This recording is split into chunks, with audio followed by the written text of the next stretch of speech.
हामी चाहिँ हेरिसबर्गबाट फर्केको आज बिहान हेरिसबर्ग गएको थियौँ अनि आइरहेछौँ बाटोमा मौसम पनि अलिक डेन्जर भइरहेछ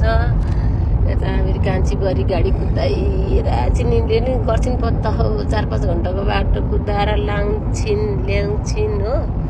एकदम रमाइलो पो गर्छिन् त हो हेर्नु नि अगाडि ट्राफिक कति ट्राफिक छ यस्तो भइरहेछ